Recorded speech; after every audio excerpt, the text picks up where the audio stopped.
ó yá o ó tún ti zẹ̀ ẹ wá gbọ́ nǹkan tí mọ́mí Anna Máyọ̀wá sọ nípa Fúnkẹ́ Akíndélé àti Tóyìn Abraham ọ̀rọ̀ yìí ń lọ fà gan ni o sọ pé pọ̀ eléyìí pọ̀ ẹ̀yẹ bá mi wo fídíò yìí kẹ́ bá mi like kẹ́ bá mi share ẹ̀yin tẹ́ ẹ̀ tí subscribe ẹ jẹ́ bá mi subscribe kẹ́dẹ̀ má bá mi comment kẹ́tẹ̀ notification button yín lágbára Ọlọ́run ọwọ́ tẹ́ fi ń like tẹ́ fi ń share tẹ́ fi ń comment tẹ́ fi ń tẹ subscribe ẹ̀ ní fi gbọ́mọ sí ẹ̀ ní fi sanwó ìbànújẹ́ ẹ̀ ní fi sanwó kóòtù lágbára Ọlọ́run ẹ ṣé púpọ̀ káchíà. To be success and successful ayé yín ti bàjẹ́. Bọ̀ mi ò ráyè tí I'm telling you máa fún yín jẹ tó máa gbà sí tí Ọlọ́run bá fi lè fún mi ní 5 minutes of my life máa fún yín jẹ tó máa gbà sí.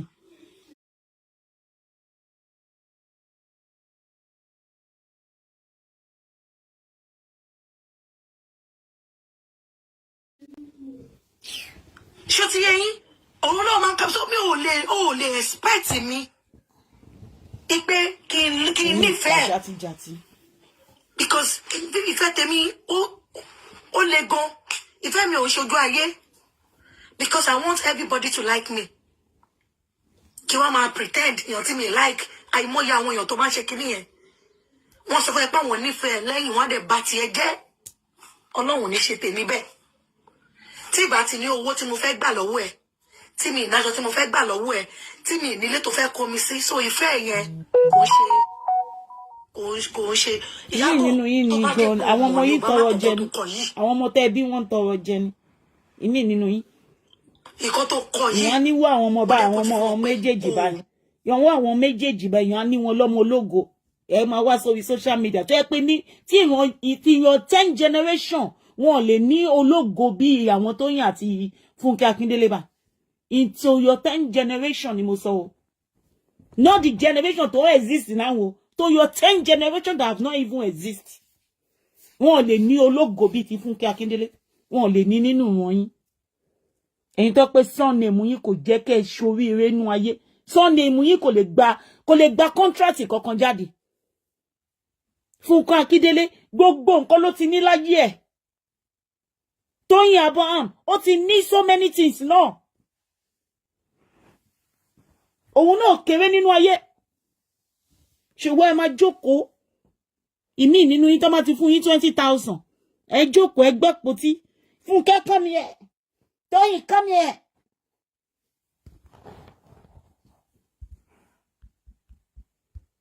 ẹ máa balẹ̀ ayé wọn jẹ́ ẹ̀yin ni Ọlọ́run ni tẹ́ bẹ́ ṣe fẹ́ gánú ayé ó fẹ́ ṣojú mi bó ṣe máa dá fún yín nínú ayé ó máa ṣojú mi.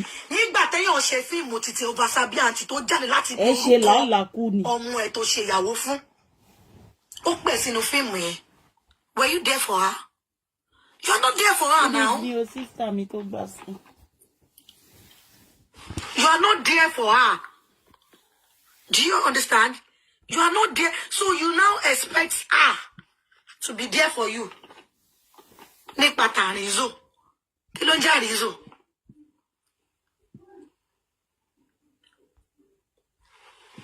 Gbogbo àwọn tó ní controversial ó kó wọn jọ sínú fíìmù Mercy Aigbe àti Fúnkẹ́ wọ́n jà Tóyìn àti Fúnkẹ́ wọ́n sí in good time ó dẹ̀ fẹ́ fi gbogbo wọn ó fẹ́ kó gbogbo àwọn àgbààgbà òṣèré nítorí kíni kí lórúkọ tiẹ̀ lé aláró ó fẹ́ kó wọn sínú fíìmù tiẹ̀ nígbà tó bá polówó fíìmù tiẹ̀ òun ni kò sùn lọ́sàn-án lóru tó ń polówó fíìmù tiẹ̀ wò wá expect kó fi titi ẹ̀ lẹ̀ kó lọ bẹ polówó fíìmù tiẹ̀ àsáò náà àsáò sẹ́ àti pé ìwọ ni ìyá ètò bí lọ́mọ ìyá tó bíyàn lọ́mọ gan kò lè control àsáò ló máa ṣe bẹ polówó fíìmù ẹ̀.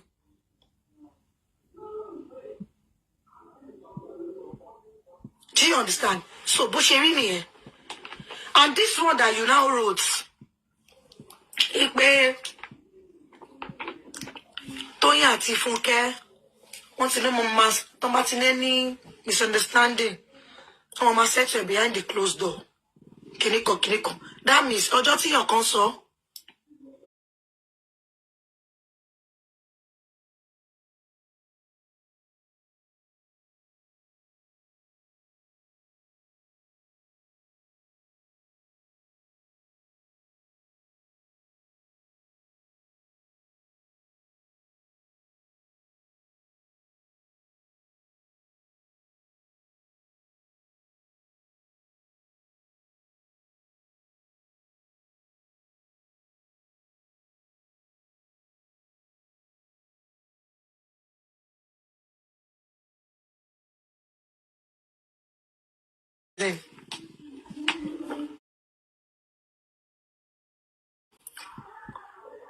So gbogbo kan tó ṣe fún níjọ party ẹ̀yẹn o rí sí kan tó dá wá ní you don't love anybody.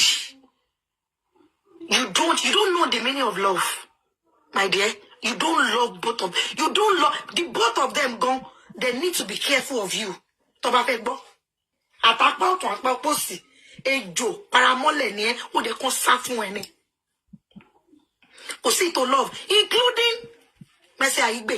Kò sí to love nu gbogbo wọn. You are just using them. O kàn forí àgbò. You can't be friends to everybody. Ṣé bó ṣe dá nìyẹn ni? You can't. You cannot be friends to everybody. You cannot be good to everybody. Kò possible. Lẹ́yìn Ọlọ́run ọba tó dá wa. Ìyá tó bíyàn àti bàbá tó bíyàn gan, wọ́n máa ń nífẹ̀ẹ́ ọmọ kan jù kan lọ.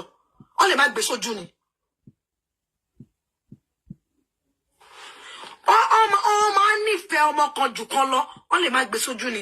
So you cannot tell me Ipe, you love them both. Ìfẹ́ na fake. Na fake love.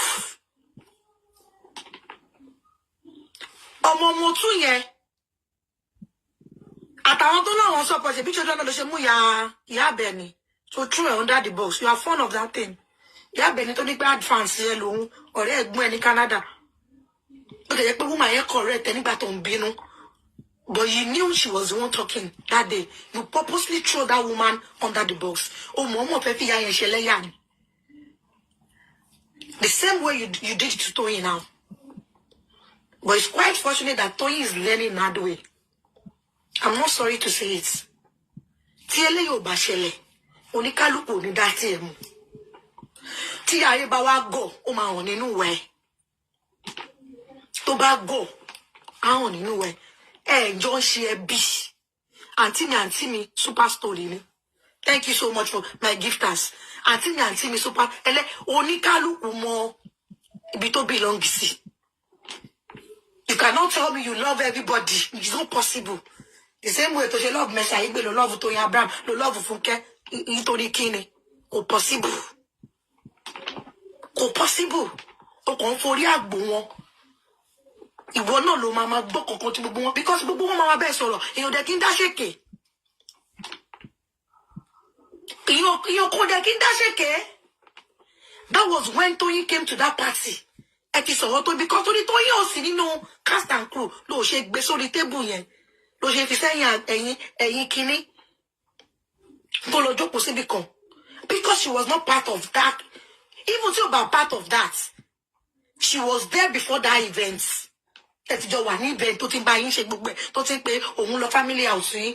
She was greeting everybody. Ọmú ẹ̀gbọ́n ò lápọ̀nlé tó yẹn kò kí n pọ́n tó yìn lé tó yẹn. Kí la ní kó ṣe ni tí ò ṣe ni rí. Tó bá jẹ́ pé owó gan lòun fún Tóyìn dákò stop owó tó ń fún abọ́ torí òun fún Tóyìn ní kankan.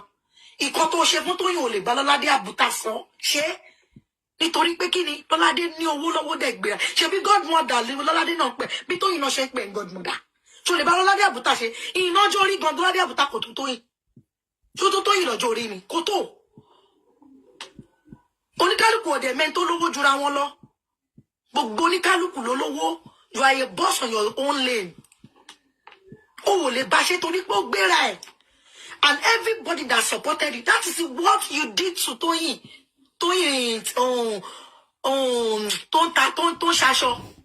She was one that brought you to that kini tẹ́ ṣe ń gbà yẹn.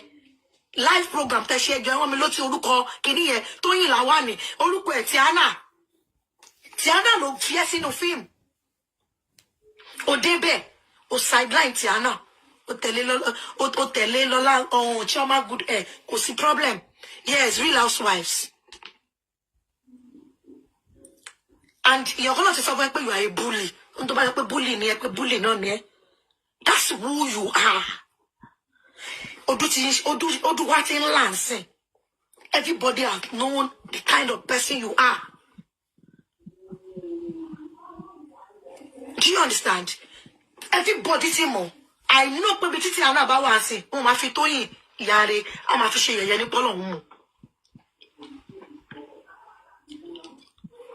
nígbà tí Lariti àti Mercy Aigbe ń jà you are there tí Lariti mú tó mú ìkí tó sọ sí ìkan tó ṣe láti gba ẹni wa tí Lariti ò jọ sí mọ́ ó ṣàbòsí láàrin ẹni Farida àti Lariti ọ̀rẹ́ ni wọ́n ó wà láàrin wọn o máa always pọ̀ síbi kan jù kan lọ ìkan tó máa favour ẹ ló máa ń ṣe kò ń ṣe ìkan tó máa please ẹ ló ìkan tó máa pay ẹ ló máa ń ṣe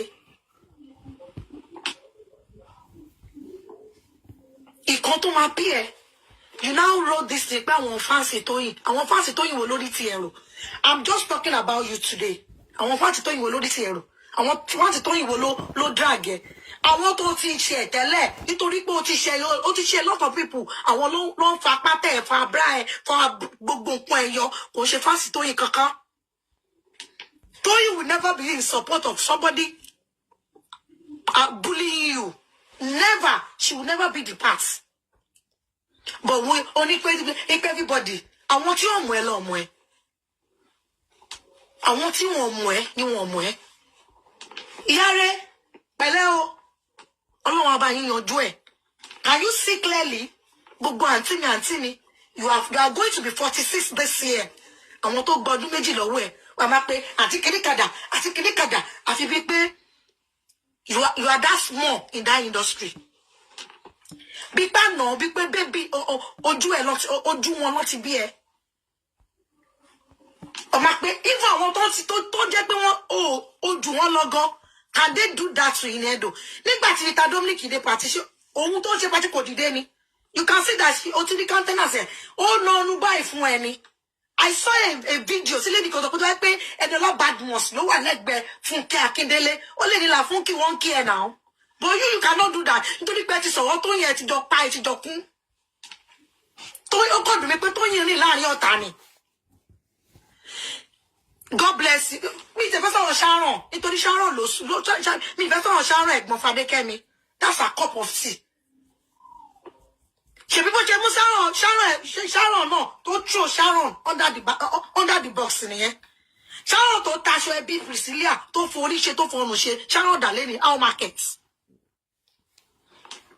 ó tún tẹ̀lé ẹ lọ gbogbo wọn ṣe bí because èmi náà wò pé Sharon ti ṣe jù náà because tó fi ṣe jù ní pé ọ̀rẹ́ lẹ pera yín mi lè má mi obìnrin tó sun rárá fọbìnrin ẹgbẹ́ akọ́ṣẹ́ ló ṣe mi lè má ṣe bọ̀ìbọ̀ì pẹ̀lú ọ̀rẹ́ mi bẹ́ẹ̀ yẹn kó tẹ̀jẹ́ pé wọ́gọ́ ló ń bọ́ mi owó oúnjẹ ni kò dì mú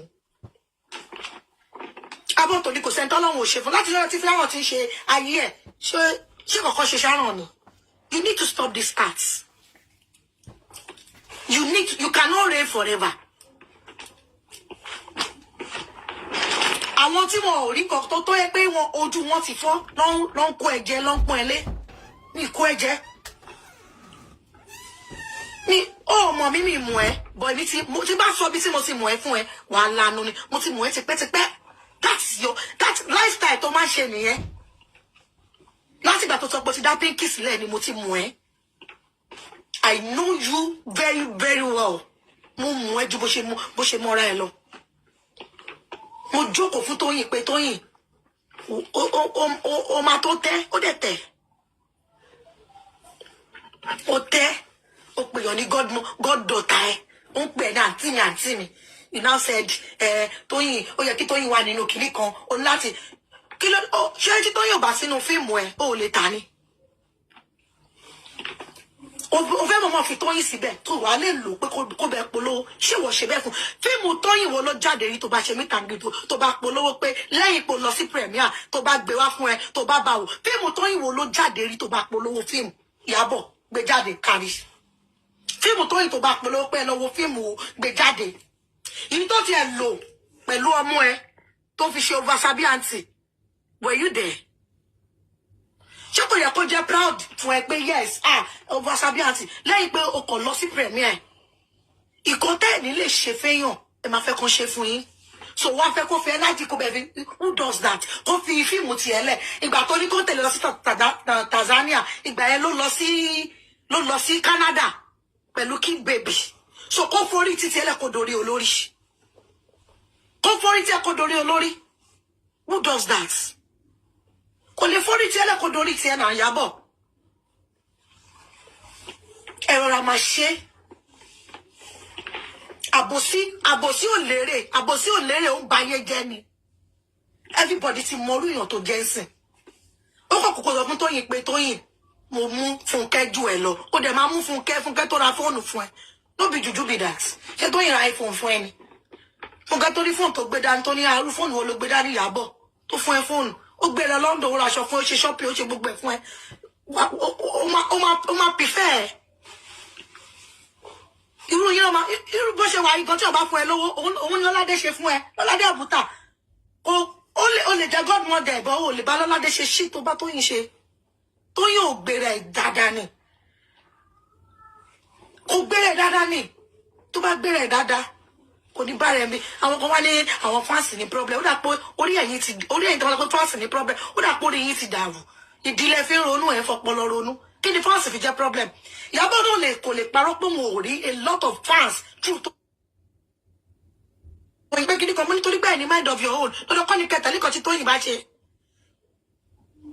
Tóyìn lè àdúrà ó lè sọ pé àǹtí Ìyábọ̀ lòun tẹ̀lé àti òun làǹtí ẹ̀ ṣé dandan ni kẹ́yìn náà máa tẹ̀lé mú ni ṣé kan tí Tóyìn bá ti ní kẹsẹ̀ lẹ́ máa ṣe ni ṣáyìn ò ní mind Tóyìn lẹ nífẹ̀ẹ́ dó pàtí Tóyìn tẹ̀ nífẹ̀ẹ́ must you be shifting your love kiri bí ẹni tí wọ́n fìfẹ́ tán lé ẹ̀ ṣé ẹ̀ nífẹ̀ẹ́ ni.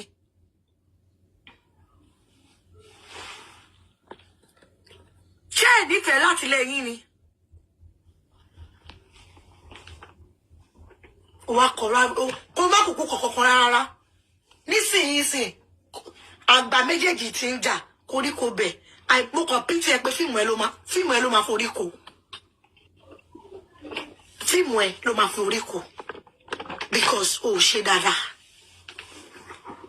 ò ṣe dáadáa nígbà tẹ kọ̀kọ́ tẹ kọ ẹ ní December everybody mọ̀ pé kò ṣe Tóyìn gan ló last person tó kọ́ sọ̀rọ̀ ìní ẹ̀dùn ló kọ́ bọ́ síta ló bú sẹ́kún ìní ẹ̀dùn bú sẹ́kún ní Akínmolóyè ó bú sẹ́ òun náà pariwo wípé tó bá ti fẹ́ fún ẹ ní tíkẹ́ẹ̀tì oní sínímà mú chẹ́ẹ̀kì tíkẹ́ẹ̀tì yẹn dáadáa má dẹ̀ kọ́ fún ẹ ní ìmí ìkó tó bá fẹ́ wò ni kò wò.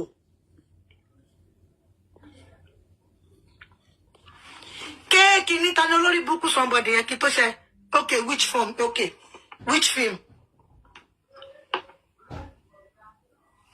so bó ṣe rí nìyẹn everybody ló bọ́ síta nígbà tí Tóyìn dẹ̀ bọ́ síta tí Tóyìn sọ títí sí Tóyìn dárúkọ ni Fúnkẹ́ ti wá pẹ̀lẹ́ yóò ti wojọ́ Tóyìn fún ẹ ipò wọ́n ló ń bá wí Tóyìn ò dẹ̀ mọ̀ ìkan tí mo sọ fún everybody nìyẹn pé Tóyìn was not aware ipe Fúnkẹ́ ń bàjà tí Tóyìn bá wà aware pé Fúnkẹ́ ń bàjà ni Tóyìn ò ní kí Fúnkẹ́ tí gbogbo ti wá rí pé kò mọ̀ Tóyìn know nothing about it but Fúnkẹ́ was aware ipe Fúnkẹ́ pé Ìyábọ̀ wà aware pé Fúnkẹ́ ń bínú sí Tóyìn but ó jù láti má sọ fún ni ó wá lẹ́kì gbé ó ti bẹ Fúnkẹ́ lẹ́yìn pé kó gbójú o kí Fúnkẹ́ má gbójú but Tóyìn ò mọ̀ òun ni Tóyìn ṣe lọ kí níyẹn ó dàbí pé wọ́n gbá Tóyìn létí látẹ̀yìn ni nígbà tó kì tí ò dá lóhùn ó wò pé ṣé wọn kò rí mi àwọn kan dẹ̀ ní pé kí Tóyìn wojú bá ló ṣe fẹ́ wojú èèyàn tó ń gbé ìdùnnú bọ̀ àtayọ̀ láti ilé ẹ̀ tó wọnú patí so ojú yàn kan ló máa lọ ṣọ́pọ̀ ojú yàn kan báyìí ẹni yóò fẹ́ kò fẹ́ gbé mi o ẹni yóò fẹ́ ṣe kinní kan o ẹni yóò kò wojú bọ̀ Fúnkẹ́ ti rojọ́ fún ó ti rojọ́ fún Ìyábọ̀ wọ́n ti jọ discuss ó lè jẹ́gbà kan ṣe production wọ́n ti jọ sọ Ìyábọ̀ náà ti lè sọ fún Fúnkẹ́ pé ó ti ẹ̀ṣẹ̀ mí ó yẹ kó wà lórí àrízò ó yẹ kó wà lórí kinní kan ó yẹ kó wà lórí gbá kó sọ pé no ipe kí ló dé tí ò ṣe sí mbẹ because Ìyábọ̀ sọ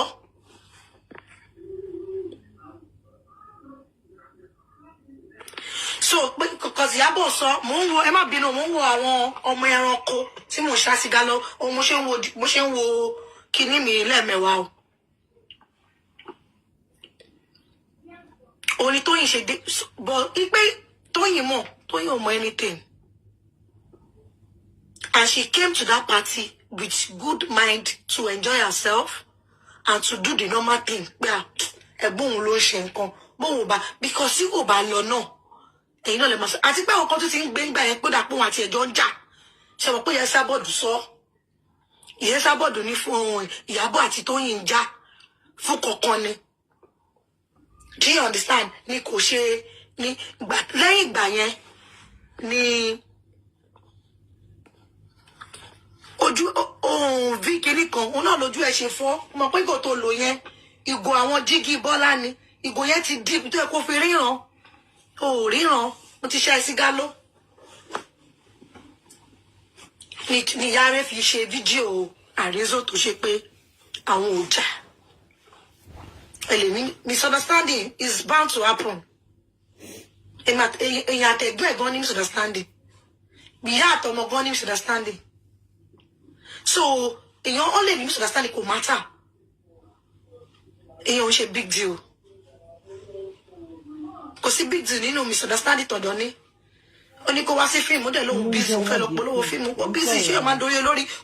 wọ́n sọ̀rọ̀ celebrity ẹ̀ sọ̀rọ̀ wọ́n sọ pé celebrity ń jẹ́ ẹ sọ pé Alábìíkẹ́ èwo ní iṣu Alábìíkẹ́ mẹ́ abẹ́kí kóra yín lọ́jà ẹ̀yìn ẹ máa sọ̀rọ̀ tó máa ń sọ̀rọ̀ ẹ máa sọ nǹkan tí ò make sense. gbé tiẹ̀ lọ ni. kí la Alábìíkẹ́ fẹ́ àdìsún ayé. nígbà tó ní kó bá bóun ṣe oversabi àti were you there you are not there gbogbo yóò mọ̀ pé bó ṣe máa rí nìyẹn. ẹ tó fẹ́ káwọn èèyàn tó wá fún Alábìíkẹ́ àlè. gbogbo ìyẹn tiẹ̀.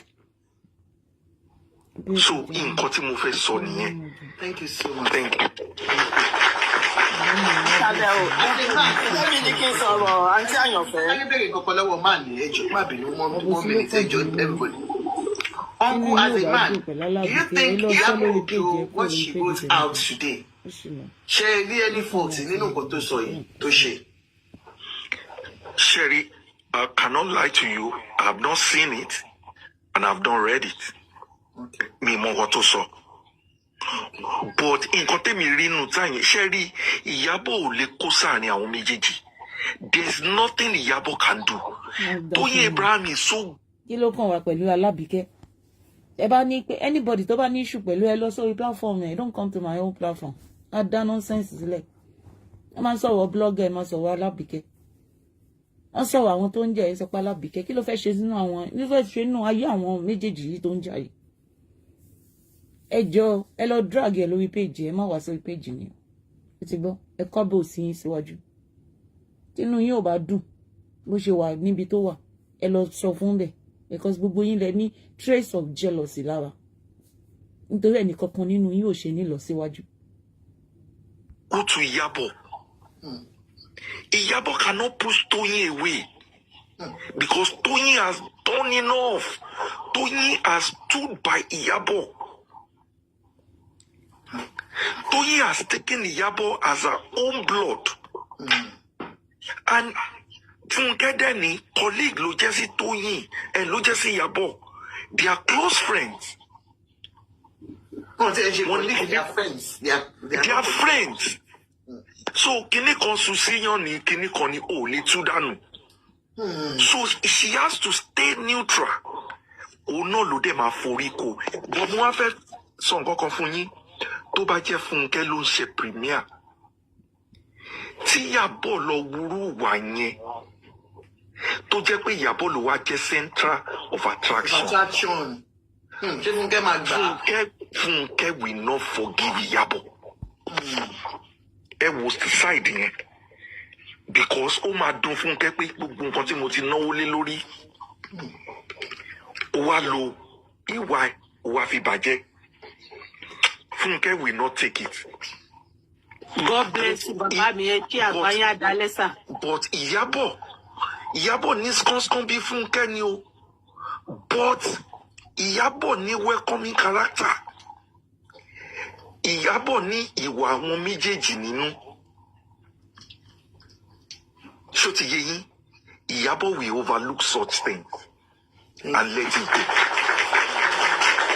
So ẹ má jẹ́ ká blame Iyabo. Iyabo náà bó ṣe wà yẹn inú problem ló wà. Ó ń ro bí fíìmù ẹ̀ ṣe máa tà. Ó ń ro gbogbo owó tó ti ná. Ó tún ń ro bá ṣe bí ò ṣe ní ṣe ẹnìkan nínú àwọn méjèèjì. Ẹ jẹ́ ká bá a rò báyẹn. Thank you. She's in a mess. Tó máa wò pé báwo mo ṣe fẹ́ wùwà tí ò ní fi lè họ́ọ̀tì tàràbí. Àfihàn mi dẹ̀ wà bẹ́ẹ̀ tí mo ti náwó tí mo ti nọ́ra. Mo dẹ̀ fẹ́ tà. ẹnìkan ẹ̀yin méjèèjì ẹ̀dẹ̀ ti wà center of attraction lórí fíìmù mi àwọn èèyàn sọ̀rọ̀ ń pa fíìmù mi mọ́ ẹ̀yin ni wọ́n ń sọ̀rọ̀ ń pa. Sad. Ṣó ti yé wa. That's it. Thank you.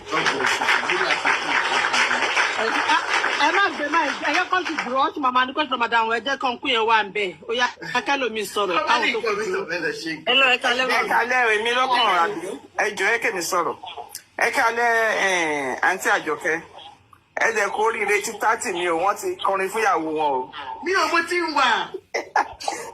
Orin tẹ́ sọ pé wọ́n kọ yẹn orin tí Wàsíù Àyìndé kọ yẹn orin yẹn ti wà láti 2022 2022 ni Wàsíù kọ orin yẹn àwọn èèyàn ti dig orin yẹn síta orin yẹn ti wà ní 2022 ni Wàsíù Àyìndé kọ orin yẹn ẹ wá wò láti ẹgbẹ́ sórí péjì yìí ẹ má wọrí ẹ jẹ́ àmọ́ play kìíní yẹn lọ. Báàgì sí lórí bọ̀ sí. Kókó kọrin fún ìyàwó wa o. Àfìgbà tá àti Àjọkẹ́ sọ wọ́n pọ̀ by fire by force. Wọ́n ti lé àǹtí Àjọkẹ́ jáde. Ok, ẹ kí n dá sí wọ́n ní kò kọrin fún Number one, mo really appreciate nǹkan tí iṣẹ́ mọ̀ kó mọ̀ pé kí iṣẹ́ pé mi láìkì ìyàbọ̀ mi sí bẹ́ẹ̀ gbà tí ẹ̀bẹ̀ tí nǹkan tó ṣe lẹ́nìí tó kọ lẹ́nìí. ẹ lọ sórí YouTube ẹ máa lórí yẹn bẹ̀. Ṣẹ́rí gbà mí, àwọn audience la máa ń dá wàhálà yìí sílẹ̀. Ká máa bá wọn ro nǹkan tí wọ́n rò. Ṣẹ́rí ọ̀rọ̀ tó kọ síta lẹ́nìí, ó yanjú a lot of things. Ẹni tó bá ní wisdom tó bá lọ ká ọ̀rọ̀ Ìyábọ̀. Picture yẹn ni mo gbé sórí péjì mi yẹn. Picture orin yẹn ni mo gbé sórí péjì mi yẹn. Tẹ́ bá wo picture yẹn, tẹ́ bá lọ sórí YouTube, ẹ lọ search fún orin yìí. Ó ti yé yín sìn. Ẹ rí pé 2022 December 4th of December ni Wàsíù kọrin yẹn K1 the ultimate congratulate wife chief Mrs. kìnìkan Emmanuela àwọn èèyàn ń gbé káàkiri lórí Facebook ni o wọ́n ní pé ní 2022 ló ti kọrin yẹn fún pé that song is not recently ẹ lọ wò ní orí báwo mi ṣe máa yọ kíní náà mo sì yọ kúrò. Hello, wò ní orí YouTube. There is a lot to happen between àwọn mẹ́tẹ̀ẹ̀ta àwọn méjèèjì yẹn. Ó dẹ̀ sọ pé òun ti settle ẹ̀ fún wọn. Àwọn dẹ̀ ti sọ kan ṣẹ́ni kò sí jáde yóò lè jà láyé. Ó lè fò sókè kó bẹ́ sílẹ̀. Ìjọ kan ìjà máa parí. Tẹ́ bá dẹ̀ ti parí ìjà tó bá sọ pé don't do this, you shouldn't do it. So nǹkan yẹn ni what best tó ṣe tó ti gbà gbogbo nǹkan tó ṣẹlẹ̀ Ìyábọ̀ ti kọ́. So èmi láìkì kéèyàn ṣẹ́rí pé wọ́n sọ̀rọ̀ silent jù ó máa ń jẹ́ kéèyàn lọ ṣẹ́rí a lot of people ti gba ẹ̀ṣẹ̀ ó wà nínú Bible nípa ọ̀rọ̀ ẹnu nípa ìṣesí àti ìgbẹ̀ṣẹ̀ tá ní mọ̀ pé àwọn máa ro nǹkan tí ò happen àwọn máa pé ó ṣe báyìí bẹ́ẹ̀ pẹ̀lú nǹkan tí Ìyábọ̀ kọ jáde lẹ́nìí I really respect her more very very more pé at least ó tanná sí gbogbo nǹkan tí a mọ̀. So don't see a lot of things pẹ̀lú just a little thing tó kàn yẹn tó bá ní wisdom tó bá jókòó wà á understand ẹ̀ bàjẹ́ kò sẹ́ni tí ò lè jà bẹ́ẹ̀ tí wọ́n ti parí ẹ̀ tó bá ti parí ìjà tó bá dẹ̀ pé ìwọ má ṣe báyìí ó jẹ́ ká follow nǹkan yẹn ní Fúnkẹ́ àwa broda yẹn sọ ń sìn wọ́n sọ ìwà Tóyìn wọ́n sọ wà Fúnkẹ́ tòótọ́ ni bó ṣe sọ yẹn bẹ́ẹ̀ èmi máa ṣe prefer èmi ní omi ìsọ ẹlòmíì ò pé tí n bá ṣẹ̀ jẹ́ kí n mọ̀ pé mo ṣẹ̀ dànkó wá máa kí wá ṣẹ̀ kó wá máa fi ọ̀yàyà bà tèmi jẹ́ èmi ní omi ìgúnyàn o mo prefer let me know kò sí gbogbo wa la máa tẹra wa lẹ́sẹ̀ bọ́lẹ̀ gbogbo wa la máa ṣẹra wa kò sí ẹni tó pé tó ń lè Jésù even gan Jésù gan nínú Bible ó bínú ó wà nínú Bible ó lé àwọn tó ń tajà ó lé wọn jáde kò sẹ́ni tí ò ń bínú ẹ má jẹ́ ká gbé yẹn kúrò bẹ́ẹ̀ tó bá ti sọ ẹ kó tán síbẹ̀ ká dé correct ara wa. So a lot pẹ̀lú nǹkan tí Ìyábọ̀ sọ lẹ́nìí inú mi dùn ó jẹ́ kéèyàn máa bọ́ síta kó sọ̀rọ̀ ẹtẹnu ẹ̀ láì jẹ́ pé o step lé ẹsẹ̀ anybody just ṣàlàyé nǹkan tó jẹ kì í ṣe pé àwọn tá à ń dá sọ̀rọ̀ ká máa bó ṣe ṣẹlẹ̀ nílé tá à sì ń bẹ̀ ẹni ọmọ báwọn yẹn ń ṣe bó ṣe ṣe ẹlòmíì ò tiẹ̀ mọ story ilé ayé wọn gbọ́ kàn wá sórí kíná kàn máa sọ nǹkan tí ò ṣẹlẹ̀ so nǹkan tèmi fẹ́ sọ jù yẹn lọ thank you so much. Okay, Goma, thank you. God bless you. Hello, ma. Can I say something? kò tí kàn yín. ẹjọ jẹ́ kí ẹ kalẹ́ o lovely ló kàn ẹ inú ẹ ní sọ after lovely. ẹ kalẹ́ lovely. ẹ kalẹ́ ẹ mọ nǹkan tó ń ṣẹlẹ̀ láàrin ọ̀rọ̀ yẹn deep ju gbogbo nǹkan táwọn ń sọ yìí lọ ọ̀rọ̀ yẹn deep but wisdom ló yẹ kí Fúnkẹ́ fi gbé nǹkan tó ṣe fún yẹn wọ́n ní tọ́mọ kékeré bá ti mọ̀ iṣẹ́ ẹlẹ́ṣẹ̀ ó yẹ ti fi kíkí gba glory níbẹ̀ yẹn at that moment ó ti fi kíkí gba nǹkan tó fẹ́ gbà lọ́wọ́ ẹ̀ at that moment but òun ló yẹ kó wá lo wisdom because tẹ́ bá wọ orí TikTok yìí ẹ̀rù àwọn èèyàn bà mí o wọ́n ń sọ̀rọ̀ bí ẹni pé wọ́n wà nínú wọn báyìí wọ́n kó sínú wọn báyìí tẹ́lómi ṣe ń sọ̀rọ̀ kíní kan ò dáa ṣe ẹ mọ̀ tí nǹkan bá ń bàjẹ́ ó yẹ àtúnṣe ló yẹ káwọn èèyàn kò yẹ pé àwọn tó ń dá wàhálà lára àwọn ìsà àwọn fáǹsì wọn àti àwọn ẹ tó tún súnmọ́ wọn nínú indọ́sítírì yẹn fúnra wọn ló ń dá most of wàhálà tí wọ́n wà yìí lẹ̀ but gbogbo nǹkan lé ayé kí wọ́n máa lo wisdom because ọmọ pé pàtí ọ̀rẹ́ ẹ̀ gan ni tí ó jẹ́ wá ṣerú nǹkan bẹ́ẹ̀ kò pọ́n Fúnkẹ́ rárá I was so disappointed èèyàn tí mo láìkì gan àwọn méjì ni mo là but I was so disappointed pé kékeré lè rà ẹ̀ alẹ́ ẹjọ́ ẹ̀ gan àti sùn gan èmi kọ́ nìkan jẹ but ara ń tì mí so àwọn fans àtàwọn tó súnmọ́ wọn gbọ́ ìsọ yìí ló ń dá wàhálà lẹ̀ wọ́n ń ṣorogún òwò quite alright but àwọn tó tún súnmọ́ tó tún jẹ́ fans wọn àtàwọn tó tún súnmọ́ wọn náà ń dá èlò tilẹ̀ bọ́ Ìyábọ̀ tí gbogbo wọn kígbe yẹn kò sí èyí tó kàn Ìyábọ̀ ń bẹ̀ ìwọ̀nba ni Ìyábọ̀ lè ṣe o ìwọ̀nba òun ni Ìyábọ̀ lè ṣe ìwọ̀nba ló lè ṣe because adult làwọn ẹni tó fẹ́ bá sọ̀rọ̀ ẹni tó bá fẹ́ gbà ló máa gbà ẹni tó bá fẹ́ gbọ́ ló máa gbọ́ gbogbo ìtọ́ ń sọ Ìyábọ̀ ní alábòsí Ìyábọ̀ báwo ni Ìyábọ̀ ṣe jẹ́ alábòsí pátí ẹ̀ níbẹ̀ ṣé kó wá pé Fúnkẹ́ nìkan tó ṣe yòǹda nínú pátí kò speak well àwọn fáwọn ọlọ́run àjẹbá wọn tún bẹ̀ ṣe. Mrs. Lovely ẹ jẹ́ kí n sáré ansa yín fún nǹkan tẹ́ sọ́nsìn ṣé rí mo fẹ́ sọ fún yín gbogbo àwa tá à ń gbọ́ mi ẹ jọ̀ọ́ àwọn tó má dẹ̀ ń bú Ìyábọ̀ ẹ jọ̀ọ́ ẹ má jẹ́ kán ṣe yẹn mọ́ ẹ má jẹ́ kán bú Ìyábọ̀ mọ́ Ìyábọ̀ is so mature láti lè handle mátà tó ṣẹlẹ̀ yẹn ó take mature mind. wọ́n ìlẹ̀ bá mi send kínní yẹn sí nọ́mbà tó wà lórí kínní yẹn jọ. Sherry ó take a mature mind láti lè calm for somebody who has spent a lot on that project and tí irú nǹkan bá yẹn wá ṣẹlẹ̀ àwọn obìnrin mi ṣe ráwọn kan tó ń sọ̀rọ̀ tó ń take side wọn ò ní gba 30% irú nǹkan tó ṣẹlẹ̀ sí Ìyábọ̀ yẹn. They will flare up and even chase two of them away. Because ó yẹ kí Ìyábọ̀ bá on a normal day kó bá wọn méjèèjì jà. But you guys did not respect me. You were supposed to give me that day and respect that day. ẹ má pe nọ́mbà yẹn ẹ jọ. ẹ má sọ̀rọ̀ lẹ́yìn. ẹ má pe nọ́mbà yẹn jọ.